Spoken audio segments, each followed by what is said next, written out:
Hast du schon einmal Kartoffellangosch gemacht, aber mit einem natürlichen Triebmittel? Du brauchst dafür Mehl, gibst Salz hinzu und dann ein wenig Zucker. Ich verwende ja für meine Gebäcke immer ganz gerne Zuckerrübensirup. Das genaue Rezept findet ihr wie immer unten in der Beschreibung. Es kommt aber noch mal zum Schluss.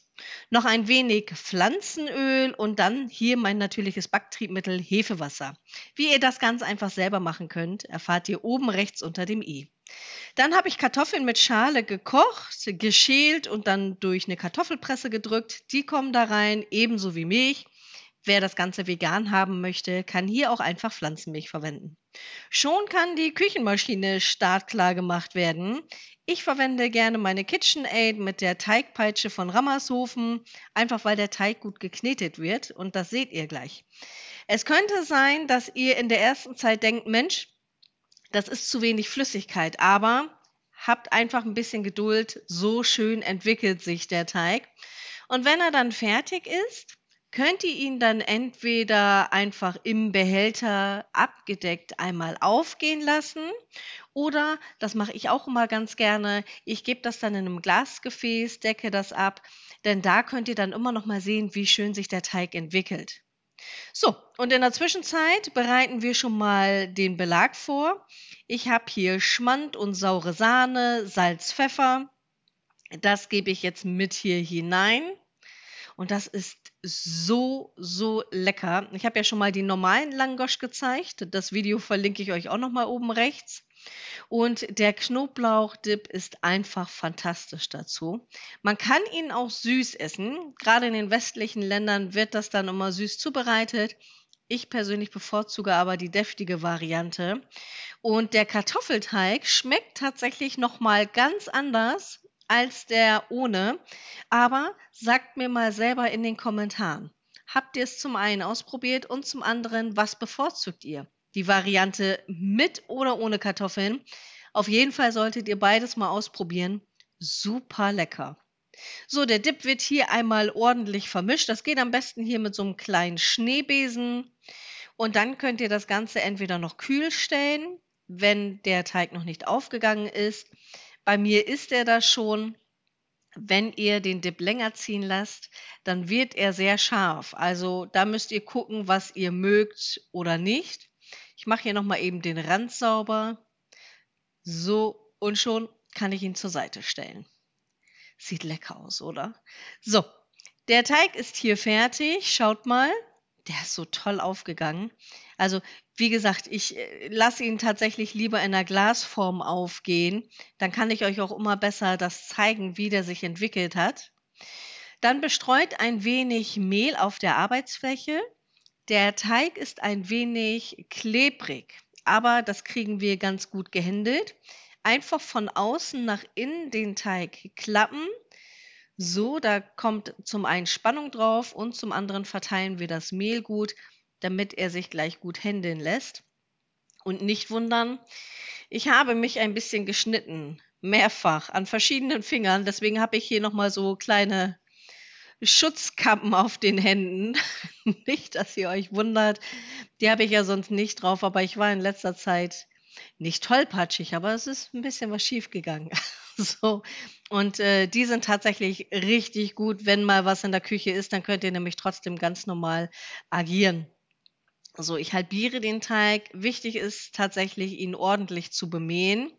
Und ihr könnt es schon links erkennen, ich habe schon ein bisschen den Belag vorbereitet.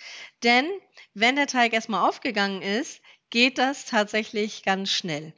Ihr könnt sie jetzt so groß oder so klein machen, wie ihr möchtet. Ich habe sie in 8 gleich große Stücke gemacht und am Anfang waren wir skeptisch. Wir haben eine große Familie mit Teenagern und haben gedacht, das wird knapp, aber es hat tatsächlich genau ausgereicht. Die Teigstücke forme ich jetzt noch mal rund und da könnt ihr es an der Hand erkennen, es klebt tatsächlich. Also nehmt auch hier noch mal ein bisschen Mehl, so, damit das auch abgeht. Und wenn ihr dann alle geformt habt, lasst sie wirklich ein bisschen ruhen. Also, ich fahre ganz gut damit, wenn ihr so ein Gebäck habt, dass ihr es erst rund formt.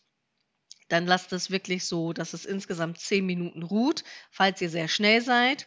Falls ihr sowieso länger braucht, dann fangt dann einfach mit der ersten Kugel an, die ihr geformt habt. So sieht das Ganze aus. Also die sehen jetzt schon sehr lecker aus. Man könnte auch Brötchen damit machen, aber wir machen köstliche Langosch. Dafür habe ich jetzt hier Pflanzenöl in meiner Pfanne erhitzt. Ihr könnt auch einen großen Topf nehmen, aber ich habe jetzt diese Ries-Emaille-Pfanne genommen. Die klappt tatsächlich ganz gut, weil ich dann auch nicht so viel Öl verwenden muss wie in einem großen Topf. Und dann kann ich euch empfehlen, von den Brötchen dann einfach diese schon mal ein bisschen platt zu drücken mit genügend Mehl und die dann auch wieder zur Seite zu legen. Weil dann kann der Teig ein bisschen entspannen, das Glutengerüst wird ein bisschen lockerer und dann lässt sich das gleich besser auseinanderformen. Also das kann ich generell bei Hefeteigen empfehlen, wenn ihr merkt, die springen immer wieder zurück beim Ausrollen oder so. Einfach mal ganz kurz liegen lassen für circa 10 Minuten und schon könnt ihr es wunderbar weiter bearbeiten. So, ich nehme so ein Stück und normalerweise, das habe ich bei den anderen Langosch gemacht, habe ich die dann mit dem Nudelholz auseinandergezogen. Ich finde aber bei den Kartoffeln, die sind wirklich weich, da ist es einfacher und ihr seid auch tatsächlich schneller, wenn ihr die einfach vorsichtig auseinanderzieht. Immer dort, wo es ein bisschen dicker ist, immer so ein bisschen auseinanderziehen, bis ihr die richtige Größe habt. Ich habe ja die große Pfanne genommen, das sind ungefähr 28 Zentimeter und da passte dann tatsächlich immer nur eine rein. Die zweite wäre vielleicht noch knapp gegangen, aber dann wären die immer so aneinander gekommen. Und dann könnt ihr sie so dünn oder so dick machen, wie ihr möchtet, aber ich empfehle euch, die wirklich schön auseinanderzuziehen.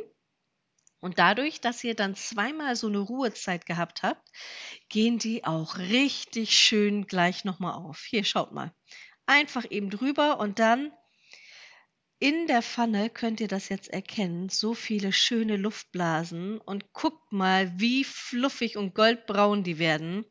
Einfach fantastisch. Auf einem Küchenkrepp habe ich sie dann eben ganz kurz abtropfen lassen und dann könnt ihr sie auch schon belegen. Dafür nehmt ihr einen ordentlichen Klecks von der saure Sahne Schmandcreme. Hier einmal drauf geben. Wie gesagt, einige machen das auch gerne süß.